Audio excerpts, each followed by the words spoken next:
The reshuffle of the President Bola Tinubu's cabinet. The president on Wednesday sacked 5 ministers and nominated 7 persons to head different ministries in his cabinet. He also reassigned 10 ministers to other ministries. State House correspondent Femi Akonde has more in this report. President Bola Tinubu's first Federal Executive Council meeting after his 2-week working leave threw up a bit of surprise. But it was also highly anticipated. A cabinet reshuffle that will reposition the administration at a time when approval ratings appeared to have dipped.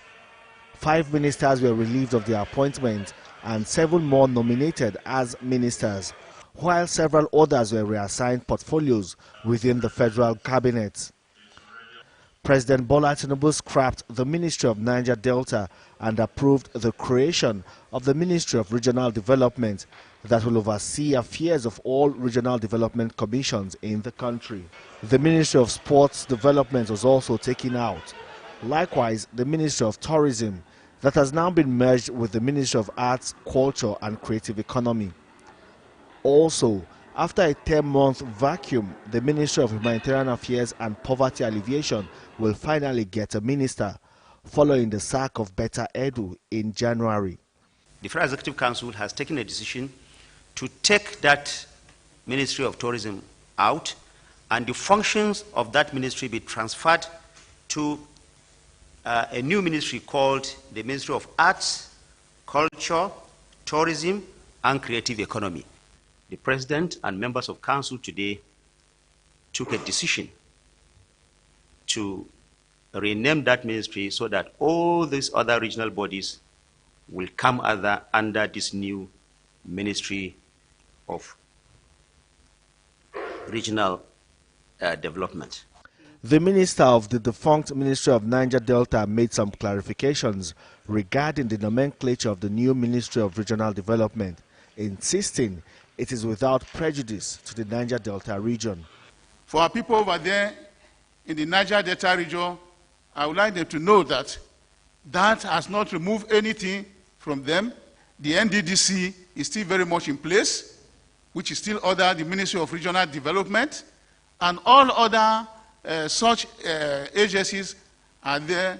It's just a question of change of nomenclature. That is what has been done. And I wouldn't want anybody in that region to begin to feel that the Ministry of Niger Delta has been scrapped and is no more in existence. The cabinet reshuffle may be part of recommendations submitted in a report by Hadiza Bala Usman, Special Advisor to the President on Policy and Coordination. She is saddled with the responsibility of appraising the performance of the ministers. Hadiza Bala Usman launched the Citizens Delivery Tracker app, which is the first digital app that empowers citizens to rate ministries, departments and agencies. It is unclear the kind of impact citizens had in the process or if their input influenced the decision to retain or sack ministers. In the coming days, the list of the 7 newly nominated ministers will be sent to the Senate for screening. Femi Akonde, TVC News, Abuja. The Nigerian Senate has received a fresh list of 7 ministerial nominees sent by President Tinubu for consideration, screening and confirmation. The list contains the names of the new ministerial nominees and was made known through a letter read by President of the Senate, Godswill Akpabio, at plenary on Thursday.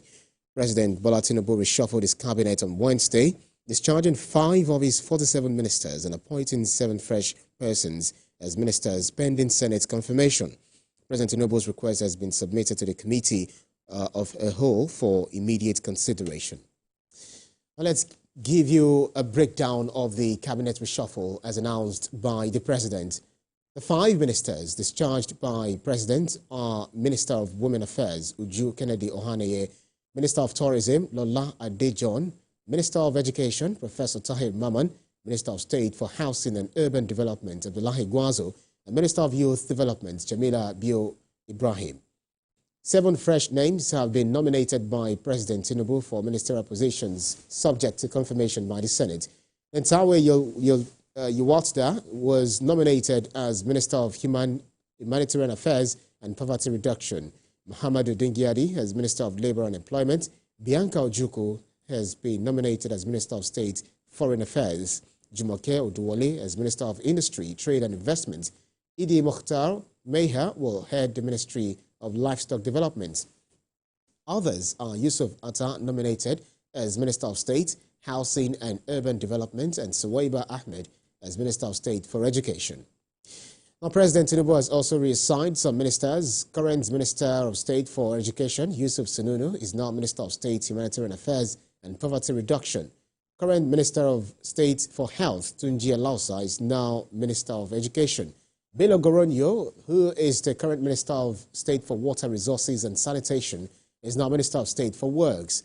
Others, Abubakar Momoh, who is the current Minister of Niger Delta Development, has now been reassigned to the Ministry of Regional Development. Minister of State for Steel Development, Ahmadu, is now Minister of State Regional Development. Current Minister of Industry, Trade and Investment, Doris Uzoka-Anite, is now Minister of State for Finance. John Enoh, now Minister of State for Trade and Investment. Imaan Sulaiman-Ibrahim was formerly Minister of State for Police Affairs. She will now be the Minister of Women Affairs. Ayodele Olawande has been reassigned to the Ministry of Youth Development, and Salako Isiaq is now the Minister of State for Health. Now, in another statement by Secretary to the Government of the Federation, George Akume, necessary directives have been issued on the implementation of the President's directive.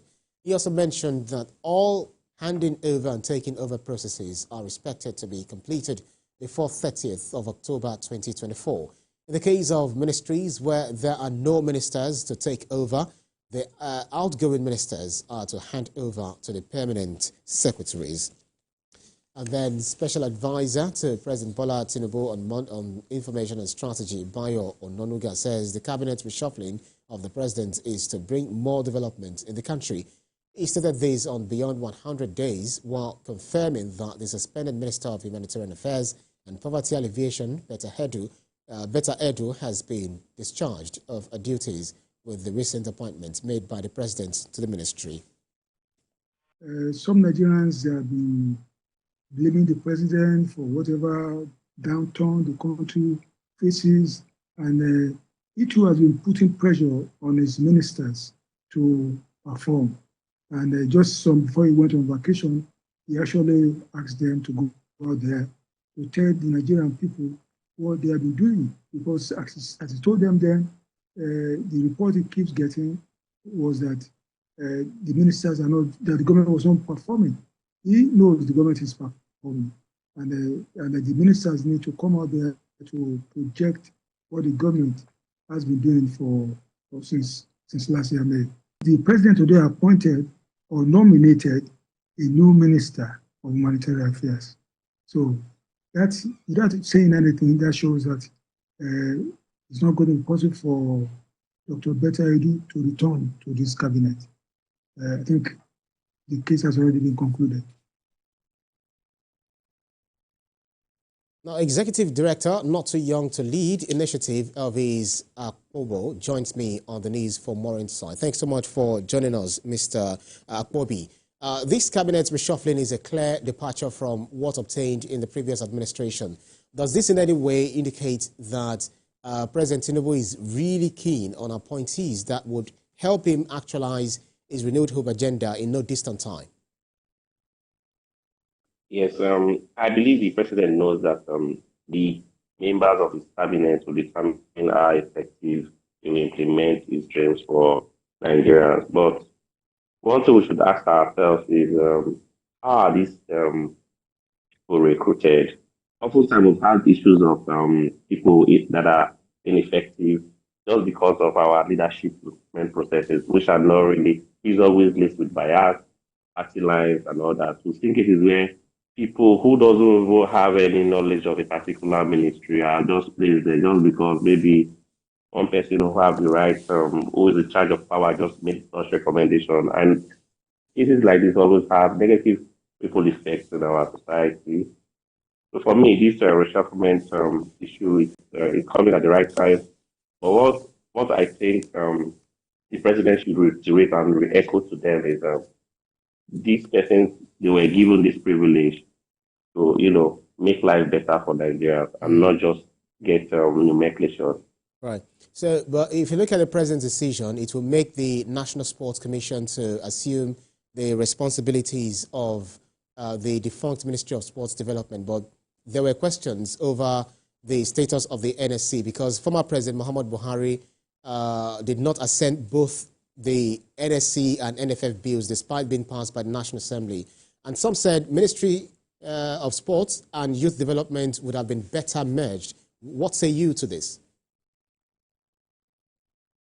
For me, it's not about the merger. It's about, I'm a privileged graduate of PSLC from the National Institute of Policy and Strategic Studies. And we're taught that everything rises and falling on, the members of your team, the policies that you initiate. For me, it's not about the name of the other commission or a particular. It's about the interest of the people who are given this privilege to make policies for that particular ministry or commission. If they want to work, they will work. If they bet nice ideas, it will work. For that, for that of the Ministry of Youth, I want to commend the president for elevating the present Minister for Youth. It shows that he sees and he rewards hard work. The former Minister for State for Youth, as you can see, knows the problems of young people, feels the pulse of young people. It's either engaging young people in one state or the other, and it's paying off because oftentimes what young people need is that accessibility, to be listened to be able to, air their views on some issues. And that's what the Honorable Minister have been doing, and I think he will continue doing.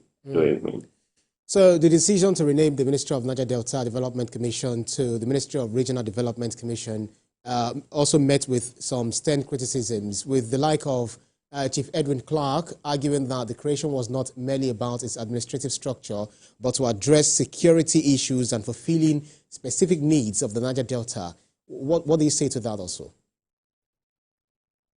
The NDDC has been, that commission has been there for a very long time. A lot of money has been, be pumped into that place. I'm privileged to be from one of the Niger Delta states. But the money that has been invested into that commission does not reflect the reality as far as that region is concerned. Like I've always reiterated, it's not about the name you call it. It's about the people you place, the people and an organogram you place in charge to bring government to the people, to make, mostly because the Niger Delta is a very, very pivotal region despite every region is important in Nigeria, that our economy today depends on the rise and fall of the crude oil, which the Niger Delta produces. So for me, if really the president, I want to give the president the benefit of that it's not about politics, this scrapping or renaming. It should be about giving the region whose where crude oil is being explored, that grows our economy, that makes our economy stable, giving them what truly they desire as a people, and developing that place. So whoever gets there should be very, very, shouldn't be about politics, but should be about competences and bringing governance to the people. Well, Executive Director, Not Too Young to Lead initiative of his Akmobi. Thank you so much for your time. Thank you. Thanks for having me. Now, just stay with us here on TVC News at 1. Still to